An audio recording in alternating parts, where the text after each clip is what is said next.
Hey guys, we are reading Captain Carry On Mr. Bowditch. We are on chapter 21, page 208. So follow along with me as we read the story. We just have a few pages left, as you can see. Don't look at any of the pictures ahead. Don't look. I wish they had no pictures, because it'll give stuff away. So, but we're getting close to the end here. And the sad news of the last chapter was, of course, that Lem and Hab and William, we just found out, had all passed away because of book sailing. And not that book sailing was bad, but because there were errors in Moore's book, they went aground and sadly perished. So Nate is very determined to write a correct book without all the errors in it to help save lives. So here's the beginning of the chapter. It's called Sealing is Safer. Stunned with the news, again, that his brothers passed away, Nate went to see Mary and Lois, who again are his sisters. Lois wept, but Mary was beyond tears. She only said over and over, "I hate the sea, Nate. I hate it. I hate it." When she asked him what he was going to do now, he only said he hadn't decided. It was no time to tell Mary he was going to write a book on navigation. It was no time to talk to anyone in Salem about book sailing. Not right now. When Mrs. Boardman was glad to see him, Polly was not there. Mrs. Boardman hoped she would come for a visit soon. She missed Polly. In his bedroom study, Nate began to work on his tables, checking and rechecking every figure.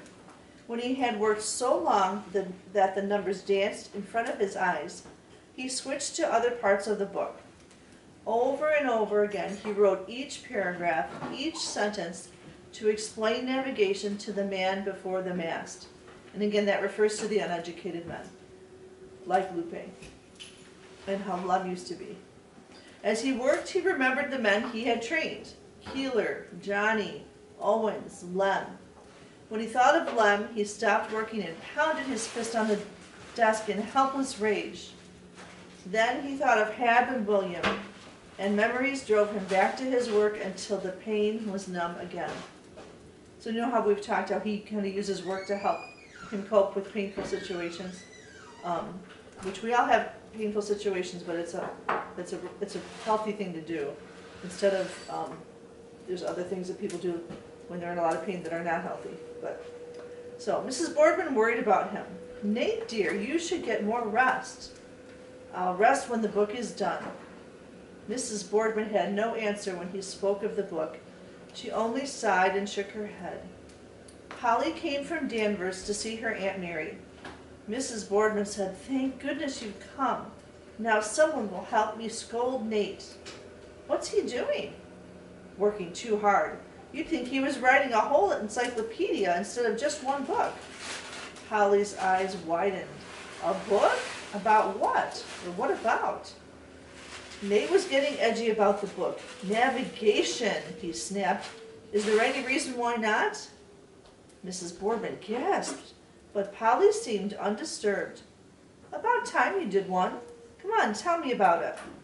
They talked until supper and after. The next day at dinner, Mrs. Boardman said, "Nate, you worked till all hours last night." "It was going well," Nate said. "After talking to Polly, I suppose it's the long line of sea captains in her blood." Polly nodded. "Cut my teeth on a marline spike," she declared, "and tied knots instead of playing with dolls, I did." Mrs. Boardman looked reproachful. "Polly, you're not going to be a bit of help to me. I tell you, he's working too hard." Polly stopped smiling. "Aunt Mary, think of it this way. If a ship was aground off Salem Harbor, say on Rising States Ledge or the Haste, every able-bodied man in Salem would be out there trying to save the crew, wouldn't he?" "Of course," she said. "And the woman wouldn't try to stop them, would they? No matter how long and hard they worked? No matter if they risked their own lives?" "No," said Mrs. Boardman, and Mrs. Boardman admitted, "when a ship is in danger, men do everything they can." "Well, every ship is in danger every time it sails. Polly said. But the more men know about navigation, the safer our ships will be, won't they? Nate isn't working just to save one ship. He's working to save he's working to make every ship safer every time it goes to sea. Every ship in America. Polly was really warming Polly was really warming to her idea. Every ship in the world. Polly, dear, Mrs. Boardman smiled. You don't expect other countries to pay attention to an American book, do you? And now you think about it, America was a very young nation. We had no reputation. We were this tiny little country. People didn't think much of America at that time. Well, why not? Polly wanted to know. Nate's the best teacher of navigation in the world, and that isn't my say-so. It's what Father says. And he's had men who've sailed with Nate. He said when it comes to teaching any full navigation, Nate Bowditch is the... She stopped and rolled her eyes at her aunt. Well, you know how Father talks, but what he meant was that Nate can teach navigation. Mrs. Boardman shook her head and looked at Nate's plate. He isn't eating a thing. Polly looked at his plate too. If you don't want any dessert, she nodded toward the door, then get along back to work. Nate chuckled, excused himself, and raced up the stairs. The rest of the day and that night, the work went faster than it ever had. He had no idea what time it was when someone tapped on his door. It was Polly with a tray of cookies and milk. I'm not a bit hungry, he declared. Then don't eat it. She set the tray on his desk. Happy figuring good night, and she was gone. Nate went on working. After a while, something bothered him. His hand was pawing at an empty tray, fishing for another cookie. Now when did I? He shook his head. That Polly. So she, even though just because the food was there, he was eating. So she kind of knows how to help him along. After that, he found himself listening for her step. When he heard her coming, he would lay aside his work, lean back, and twiddle his thumbs. Sit down a while, Polly. I'm just at a stopping place. Which he really wasn't, was he? He just kind of was liking her company. One night, 2 weeks later, Polly set the tray down and turned to the door. I'm busy tonight, she said, and tomorrow night you'll have to raid the galley for your own lunch. And galley's another word for the kitchen. Nate felt a quick stab of disappointment. How silly, he told himself. He followed her to the hall. You're going to a party? He smiled. Have a good time. So why do you think he felt a quick stab of disappointment? Do you think he's starting to like Polly? I think so. I think he likes her visits. And just how she encourages him to keep writing, too. Which is what he wants to do with his life, right? He wants to save all those ships. And she has that same passion that he has. Okay, so anyway, he says, you're not going to a party, or you're going to a party, have a good time. I'm going home, said Polly. I just came for a little visit. Aunt Mary gets lonesome, and I... But you can't go, Polly. What would I do without you? To talk to laugh with.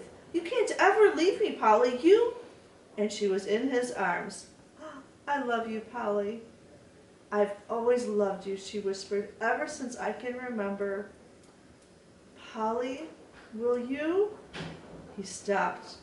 They stared at each other. He knew what they were thinking, that they were thinking the same thing. Polly said it. But what would Aunt Mary say? How would she feel about... Now think about this. So Aunt Polly, of course, is his first wife, Elizabeth's mother, right? So they're thinking maybe she would feel really bad that Nate wants to now marry his cousin, or Elizabeth's cousin, I mean. A door opened and Polly's Aunt Mary said, she's happy for both of you. That's how she feels about it. She kissed them. I'm going to ask you to do just one thing for me. Live here with me. You're like my own children. I'd miss you so. In late October, when the leaves were a riot of red and gold, they were married. Mrs. Boardman said, Nate, I hope you're not going to take that book with you on your honeymoon. Nate promised he wouldn't even think about the book. They honeymooned in Danvers. Nate saw again the little house with 2 rooms where he had lived. One evening they walked at twilight and scuffed autumn leaves. The new moon rose. Nate remembered the night so long ago when he had waited for Hab to go to sleep so he could work his good luck spell. Remember that at the very beginning of the book? If I still believed in spells, he thought, but he knows now that it's just work that makes you successful, right? Not silly things like that. Polly paused and looked up at the moon. Give me some silver to jingle, Nate. Not that the book will need any good luck, or a good luck spell. She jingled the silver solemnly. For a moment she was silent. Nate, why don't we take the rest of our honeymoon after the book comes out? Polly, you don't mean you want to go back to Salem now and have me start working on the book? That's exactly what I mean. Maybe you can forget about it, but I can't. Soon Nate was at work again, longer hours than ever. One night, when they had planned to go to a party, Nate looked up, all at once remembering it was midnight. He dashed to their bedroom. Polly was reading. He was so ashamed of himself that he snapped at Polly. The party, why didn't you remind me? Polly looked unconcerned. You know, I had the most awful headache. Do you think she did? She probably wanted to go to the party, but she didn't want to interrupt her husband from working because he was doing something so important. So it really shows how kind of selfless she is. Okay. Nate snorted. You've never had a headache in your life. I know, that's why this one was so awful. Again, we know she's just fooling. You're fibbing and you know it. Polly grinned. You can't prove a thing. Nate began laughing. I'm becoming a terrible creature, Polly said. Sometimes when people come to call, I say you're asleep. That's like when people come to visit, because she just doesn't want to interrupt him from his work. One day, though, she did interrupt him for callers. It's Father and Captain Prince. They're all on fire about something, I can tell. That something was the idea of investing, the 3 of them, in a sealing ship. There's a fortune to be made in a sealer, Captain Ingersoll declared, and there's not the risk that there is in a whaling. None of that staying out 2, 3, or 4 years either.